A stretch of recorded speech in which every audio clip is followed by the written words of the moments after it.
Go back Marwadi ప్రస్తుతం తెలంగాణ వ్యాప్తంగా ఎక్కడ చూసినా ఈ నినాదమే వినిపిస్తోంది.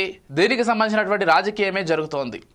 అసలు ఒక చిన్న రోడ్ షో గానో లేకపోతే ఒక చిన్న స్వల్ప ఉద్యమంగా ఉన్నటువంటి ఈ గో బ్యాక్ మార్వాడి అనేటువంటి నినాదం ఎందుకు ఇంతలా తెలంగాణ వ్యాప్తంగా వ్యాపించింది అనేది ప్రస్తుతం చర్చనీయాంశంగా మారింది.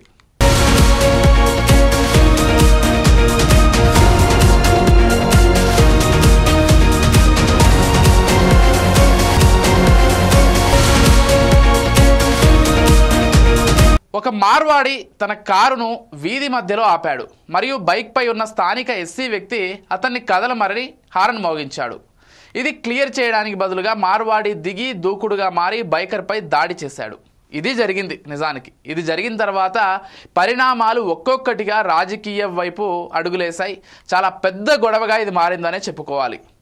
అయితే ఈ చిన్న ఘర్షణ ఇంత పెద్ద ఒక విషయంగా ఎందుకు మారింది? కేవలం ఒక రోడ్డు ఘర్షణ కేసుగా చూడాల్సిన దీన్ని తెలంగాణలో ఒక ప్రాంతీయ రాజకీయ వివాదంగా ఎవరు మారుస్తున్నారు? ఈ మొత్తం అంశాలు కూడా ప్రస్తుతం చర్చనీయాంశంగానే మారాయి. నిజానికి మార్వాడీలు రాష్ట్రం విడిచి వెళ్లాలని చాలామంది రోడ్లపైకి వచ్చి నినాదాలు చేస్తున్నారు. ఇది ఒక తెలంగాణ నినాదంగా తీసుకోమని ప్రజల్లోకి బలంగా తీసుకెళ్లే ప్రయత్నాలు కూడా కొన్ని వర్గాలు చేస్తున్నాయి. రాజకీయంగా కూడా చాలామంది స్పందించాల్సినటువంటి నేపథ్యం కూడా ఖచ్చితంగా ఏర్పడింది ఈ విషయంలో అని చెప్పుకోవాలి. నిజానికి నకిలీ ఉత్పత్తులు అమ్ముతున్నారని లేకపోతే జీఎస్టీ చెల్లించకుండా తప్పించుకుంటున్నారని ఈ విధంగా అనేక విమర్శలు కూడా ఈ మార్వాడీలపైన వినిపిస్తున్నాయి. స్థానిక వ్యాపారులు లేకపోతే స్థానికంగా వ్యాపారాలు చేసుకునేటువంటి చిన్న చిన్న దుకాణదారులు ఈ ఆరోపణలు ప్రధానంగా చేస్తున్నారు. వాళ్ళు రావడం వల్ల మా వ్యాపారాలు చాలా ఎక్కువగా దెబ్బతింటున్నాయి కాబట్టి గో బ్యాక్ మార్వాడి అంటూ స్థానిక వ్యాపారులు కూడా, అంటే తెలంగాణ నేపథ్యం ఉన్నటువంటి వ్యాపారులు ఎవరైతే ఉంటారో వాళ్ళు చాలా బలమైనటువంటి ఆరోపణలు చేస్తున్నారు. ఈ నినాదాన్ని మరింత ఉధృతంగా ప్రజల్లోకి తీసుకెళ్లే ప్రయత్నం చేస్తున్నారు.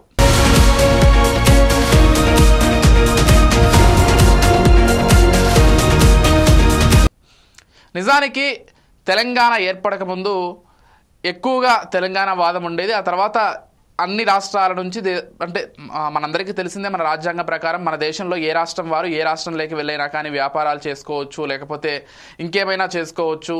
అంటే మొత్తం కూడా న్యాయంగా లేకపోతే మొత్తం కూడా చట్ట ప్రకారంగానే జరుగుతూ ఉంటుంది. ఎవరూ కూడా మా రాష్ట్రానికి రావద్దు లేకపోతే మా రాష్ట్రం నుంచి వెళ్ళిపోండి అనేటువంటి హక్కులు కూడా ఎవరికి ఉండవు. కాకపోతే ఒకవైపు మరాఠా వాదం నడుస్తోంది, మరోవైపు ఇతర రాష్ట్రాల్లో తమిళనాడులో కావచ్చు లేకపోతే కర్ణాటకలో కావచ్చు వాళ్ళ వాదాలు నడుస్తున్నాయి. ఈ నేపథ్యంలో తెలంగాణ వాదం అసలు ఎందుకు ఉండకూడదు అనేటువంటి తెలంగాణ రాజకీయ నేపథ్యం ఉన్నటువంటి వాళ్ళు కూడా డిమాండ్ చేస్తున్నారు. ఎక్కడో ఉన్నటువంటి వాళ్ళు వచ్చి ఇక్కడ ఉన్నటువంటి వ్యాపారస్తుల్ని వ్యాపారాలను దెబ్బతీస్తున్నారు కాబట్టి అందుకే మేము వెళ్ళిపోమంటున్నాం, ఎవరిపైనా మాకు కక్షలు లేవనేటువంటి సమాధానం కూడా వాళ్ళు ఇస్తున్నారు. నిజంగానే అది జరుగుతోందా? మనందరికీ తెలుసు, మార్వాడీలు అంటే కేవలం తెలంగాణలో మాత్రమే కాదు, దేశవ్యాప్తంగా అన్ని రాష్ట్రాల్లో వాళ్ళ వ్యాపారాలు ఉంటుంటాయి. చిన్న చిన్న దుకాణాలు, స్వీట్ షాపులు లేకపోతే బంగారం వ్యాపారాలు, ఇతర వ్యాపారాలన్నీ కూడా దేశవ్యాప్తంగా నిర్వహించుకుంటూ ఉంటారు. వాస్తవానికి కష్టపడడంలో వాళ్ళు కొంత ముందుంటారనే చెప్పుకోవాలి. అంటే ఇతర వర్గాల కంటే తెల్లవారుజాము నుంచి వాళ్ళ వ్యాపారాలు ప్రారంభించడం కావచ్చు, అర్ధరాత్రి వరకు ఉంచడం కావచ్చు, వాళ్ళ మాటలు అన్నీ కూడా అంటే ఒక పర్ఫెక్ట్ బిజినెస్ మ్యాన్గా ఎలా ఉండాలో ఒక మార్వాడిని చూసి నేర్చుకోవాలనేటువంటి ఒక చర్చ కూడా ఎప్పటి నుంచో ఉంటుంది. వాళ్ళంతా బిజినెస్ మైండెడ్గా ఉంటారు. కానీ వాళ్ళ బిజినెస్ వాళ్ళు చేసుకుంటున్నారు, అసలు ఇతరులకు ఏమి ఇబ్బంది కలిగించలేదు కదా అనేటువంటి ఒక చర్చ కూడా ప్రస్తుతం లేవనెత్తుతున్నారు చాలామంది. అయితే బీఆర్ఎస్ పరోక్షంగా ఈ ఉద్యమానికి మద్దతు ఇస్తోందని, బీజేపీ మార్వాడీలను గుజరాతీలను సపోర్ట్ చేస్తోంది అనేటువంటి ఒక చర్చ కూడా ఉంది. అంటే ముందు నుంచి తెలంగాణ వాదం బీఆర్ఎస్, అదే గతంలో టీఆర్ఎస్ ఎక్కువగా వినిపిస్తూ వస్తోంది. దానికి సంబంధించి ఇప్పుడు ఈ గో బ్యాక్ మార్వాడి నినాదం వెనక, ఉద్యమం వెనక కూడా బీఆర్ఎస్ ఉందనేటువంటి చర్చ కూడా లేకపోలేదు. మరోవైపు బీజేపీ వాళ్ళేమో అసలు మార్వాడీలు ఏం చేశారు, వాళ్ళ వ్యాపారాలు వాళ్ళు చేసుకుంటున్నారు, అసలు దీనంతటికంటే ముందు ఇతర దేశాల నుంచి వచ్చినటువంటి ఇస్లాముల్ని వెనక్కి పంపాలి కదా, దానికి సంబంధించి ఎవరు ఎందుకు మాట్లాడరు, కేవలం వీళ్ళకి సంబంధించి మాత్రం ఎందుకు మాట్లాడుతున్నారు, హిందూ మతంలో ఉన్నటువంటి వర్గాలకి సంబంధించి వాళ్ళని విభజించే ప్రయత్నంలో భాగంగా ఇటువంటి ఒక సరికొత్త నినాదాన్ని తీసుకొచ్చారనేది ఒకవైపు బీజేపీ కూడా చెప్తోంది. బీజేపీలో ఉన్నటువంటి కొంతమంది అగ్రనాయకులు కూడా దీనికి సంబంధించి ఇప్పటికే కామెంట్ కూడా చేశారు.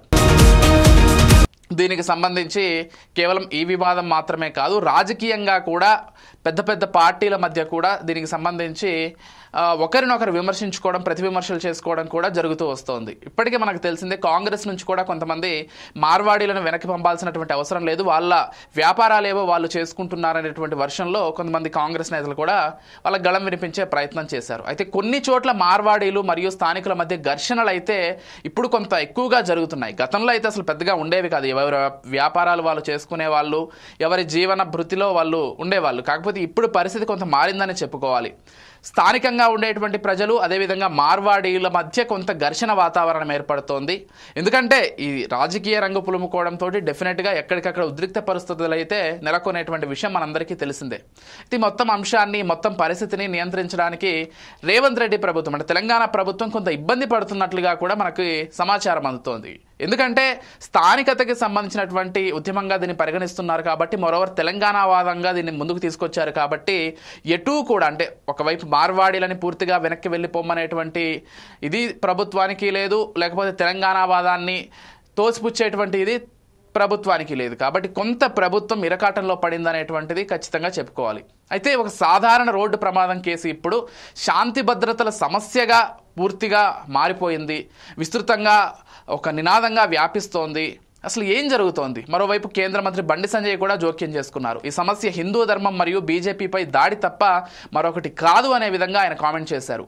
హిందువుల పైన లేకపోతే హిందువుల్లో ఉన్నటువంటి ఐక్యతను దెబ్బతీసేందుకే ఈ మొత్తం వ్యవహారాన్ని కూడా ముందుకు తీసుకొస్తున్నారు.